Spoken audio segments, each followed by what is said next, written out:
오늘 우리가 읽은 본문 말씀을 중심으로 요셉을 잊었더라 라는 제목으로 함께 은혜를 나눠보려고 합니다.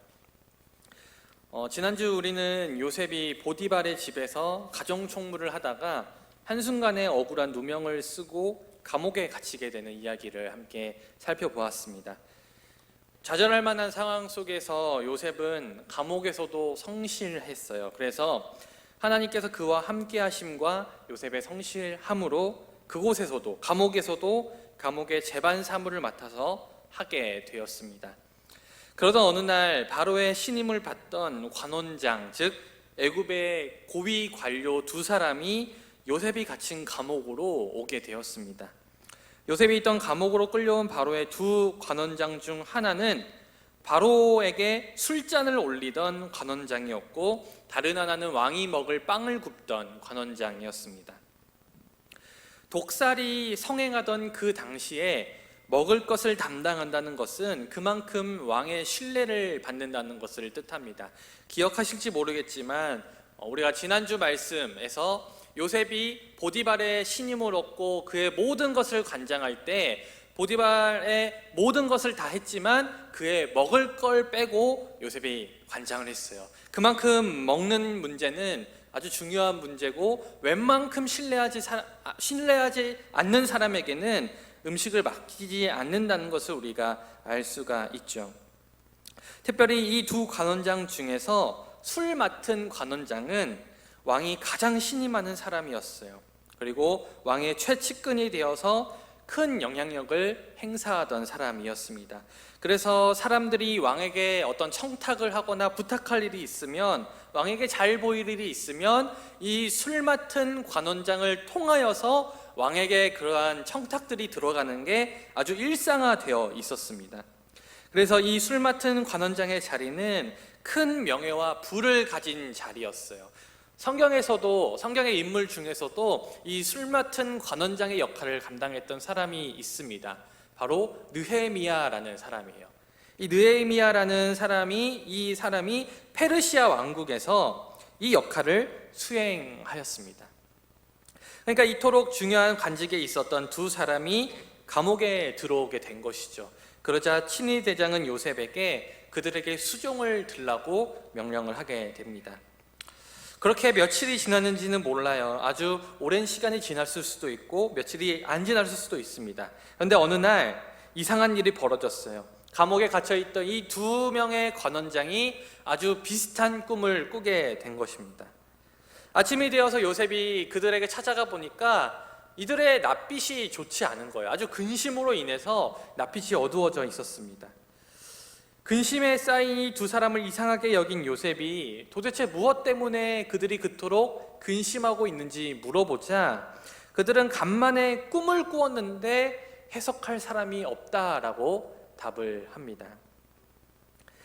우리가 사는 이 시대에는요, 꿈을 진지하게 믿는 사람들은 그리 많지 않습니다. 물론 돼지 꿈을 꾸거나 똥을 집에 들여오는 꿈을 꾸고 나면 로또나 복권을 사는 사람들이 있고, 기분 나쁜 꿈을 꾸고 나면 찝찝한 기분이 들곤 하지만 우리가 그것을 마치 신의 계시다, 마치 이게 진짜 이뤄질 일이다, 정말로 진지하게 그것을 믿고 받아들이는 사람은 거의 없다는 것이죠.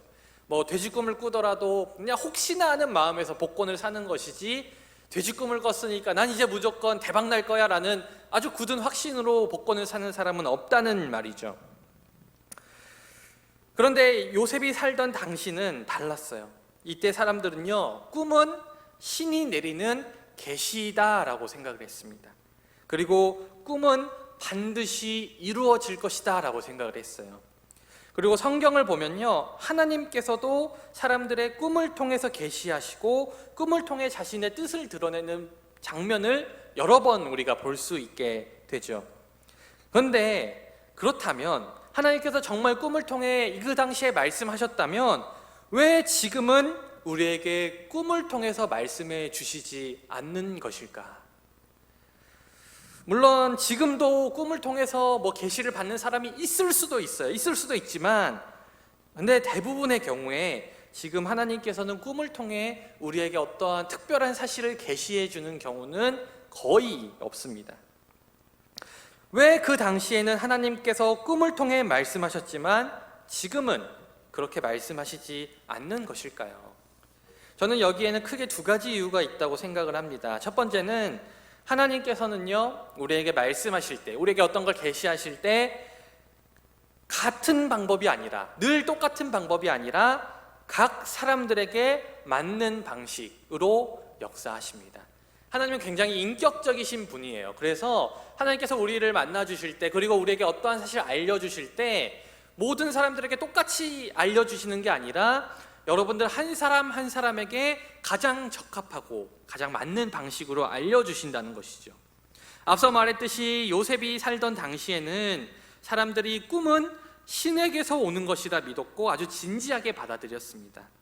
그러니 하나님께서 그 당시의 사람들에게 꿈으로 역사하시는 것은 그 사람들의 인식 속에서는 아주 자연스럽게 하나님의 존재를 인식하고 하나님의 존재를 받아들일 수 있는 방법이었다는 것이죠.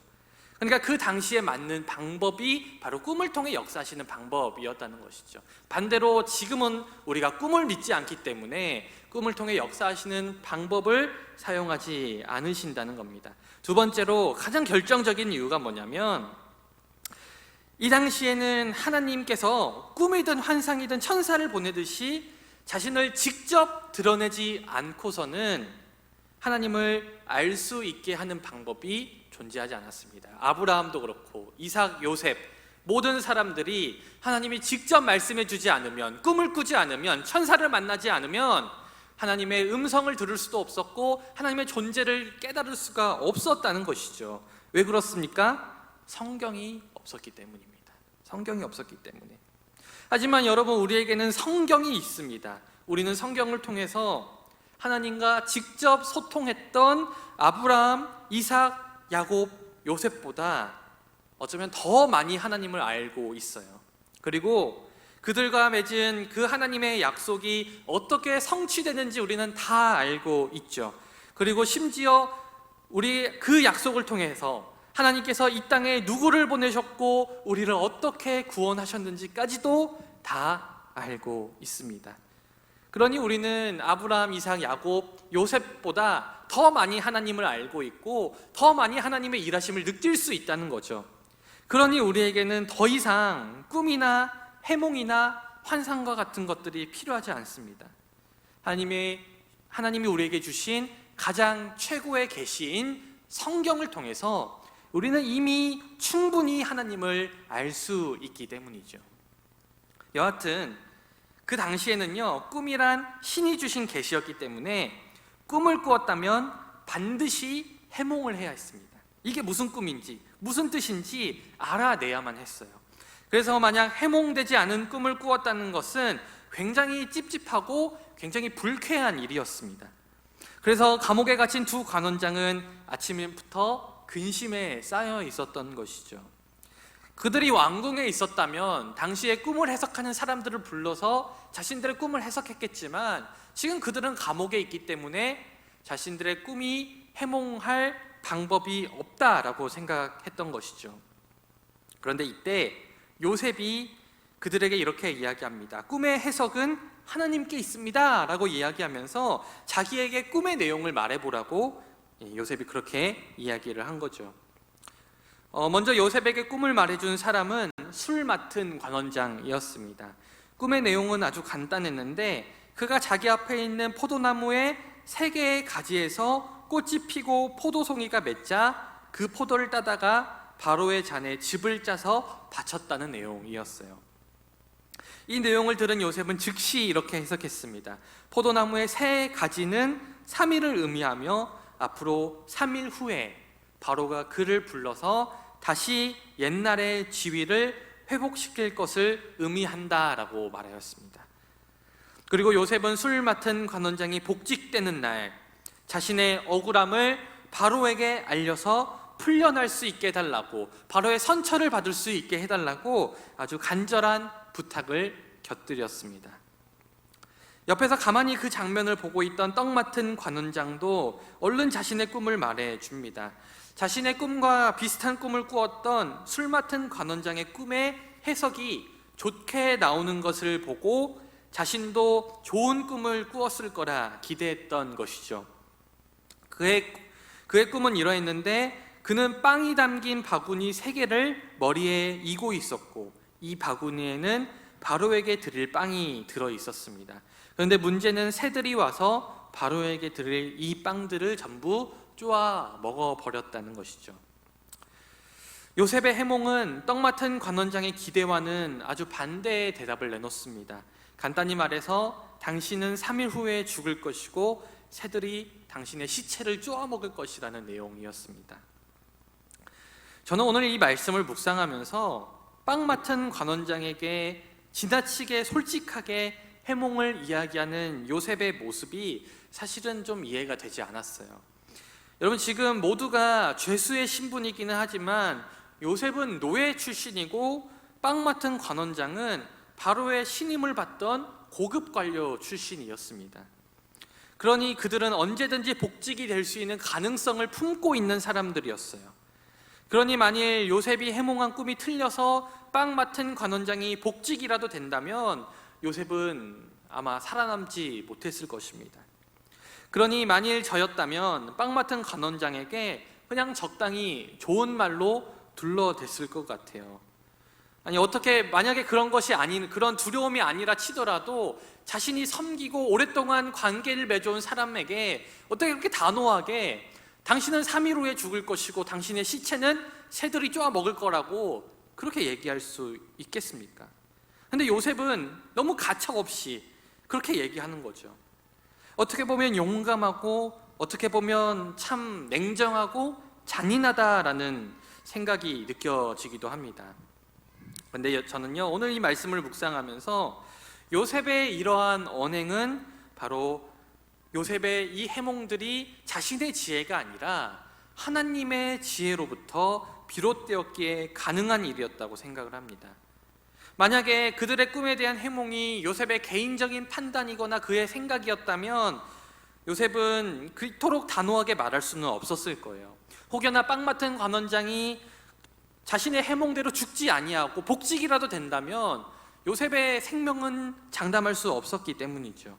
그런데 요셉의 해몽은 그냥 인간적인 해석이 아니라 하나님께서 분명하게 주신 말씀이었기 때문에, 그리고 하나님은 결코 틀림이 없으신 분이기 때문에 요셉은 아주 분명하고 확실하게 빵 맡은 관원장에게 그 비참한 소식을 전할 수 있었습니다.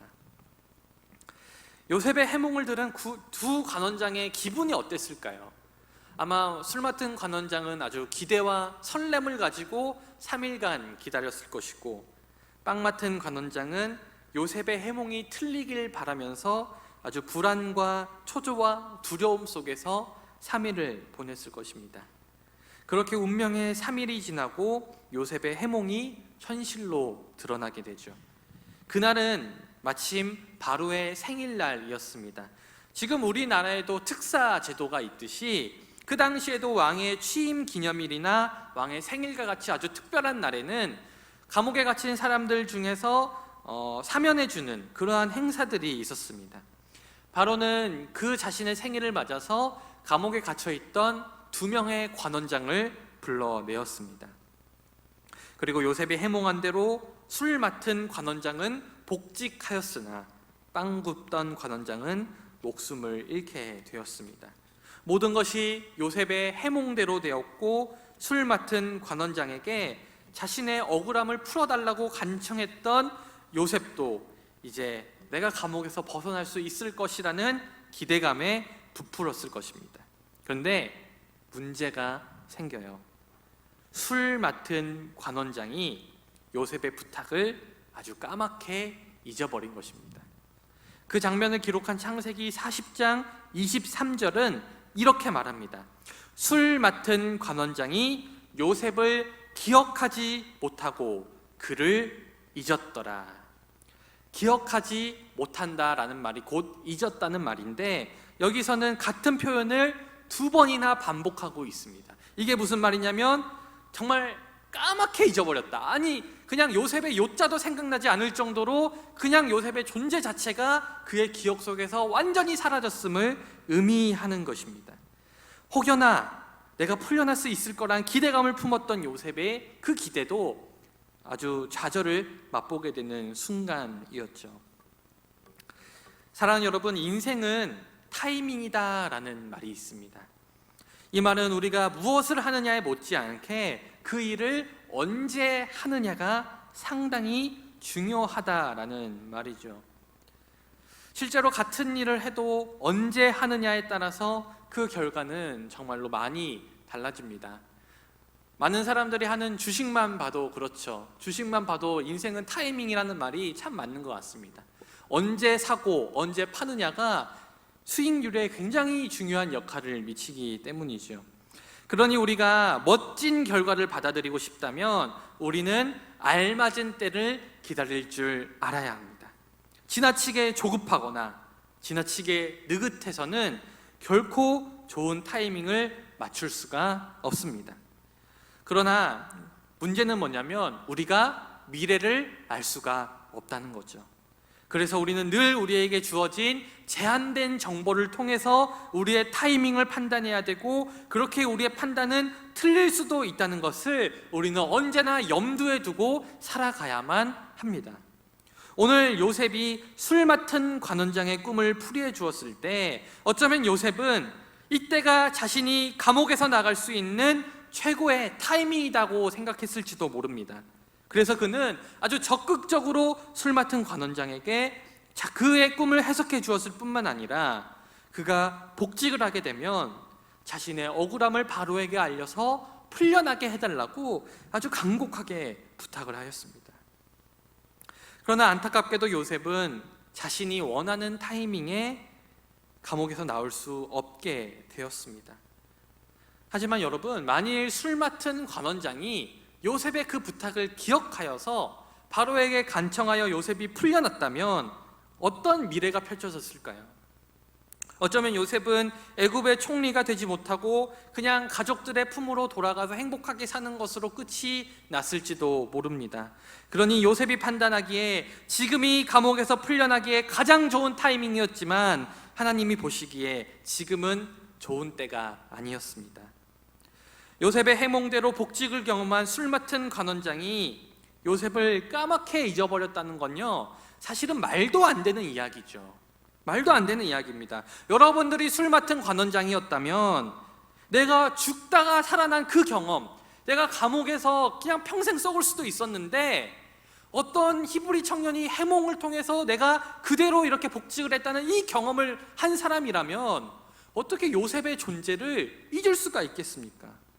자신이 그 경험 속에서 결정적인 역할을 했던 요셉의 존재를 아주 생각도 나지 않을 조차 잊어버렸다는 것은 말이 되지 않는 일이죠. 그러니 그가 요셉을 아주 까맣게 잊어버렸다는 것은 분명 요셉의 때를 맞춰주기 위한 하나님의 역사하심이었다고 저는 믿습니다. 그러니까 저는 오늘 말씀을 보면서 하나님은 우리 인생의 신호등이다라는 생각을 하였습니다. 우리는 늘 그렇죠. 빨리 길을 가고 싶어 합니다. 그래서 빨리 초록불이 나와서 빨리 가고 싶지만 하나님께서는요, 때로는 우리의 인생에 빨간불로 멈추게 하시고 더 기다리게 하십니다. 그러나 우리가 빨간 신호등의 길을 건너는 것은 빨리 가는 것 같지만 예기치 못한 사고를 동반하는 아주 위험한 타이밍이듯이 하나님의 빨간 신호등은요, 우리의 앞길의 사고를 방지하기 위한 하나님의 은혜의 손길임을 우리는 알아야 합니다. 하나님은 우리가 알지 못하는 것도 알고 계시고 우리의 앞길도 알고 계십니다. 그러니 하나님의 타이밍은 언제나 완벽합니다. 그러므로 신호등의 초록불이 켜졌을 때 그때가 우리가 가장 안전하고 빠르게 길을 건널 수 있는 최고의 타이밍인 것처럼 우리의 인생에도 하나님의 초록불이 켜졌을 때 그때가 바로 우리를 가장 빠르고 안전하게 우리의 목적지까지 데려다 주시는 하나님의 타이밍이라는 것을 우리는 믿고 기다려야 합니다. 사랑하는 여러분, 우리는요, 우리의 앞길을 알지 못하기 때문에, 그리고 때로는 하나님이 도대체 나를 통해서 무엇을 기대하시고 무엇을 원하시는지 알지 못하기 때문에 답답하고 조급한 마음이 들 때가 있습니다. 내가 생각하기엔 지금 가야 될 것 같은데 하나님의 빨간불이 우리의 앞길을 가로막을 때 때로는 하나님이 원망스럽고 때로는 우리가 좌절을 경험하기도 하죠. 그러나 오늘 술 맡은 관원장은 요셉을 잊었지만 하나님은 결코 요셉을 잊지 않으셨습니다. 그리고 하나님은요, 결코 여러분들을 잊지 않으십니다. 다만 요셉의 인생에 하나님의 빨간불이 들어왔을 뿐이죠. 조금만 더 기다려라. 조금만 더 기다려라. 그 하나님의 빨간불이 들어왔을 때 우리는 하나님의 타이밍은 언제나 최고일 거라는 믿음으로 조금은 느긋하게 하나님의 초록불을 기다릴 줄 아는 믿음이 우리에게 있어야 합니다.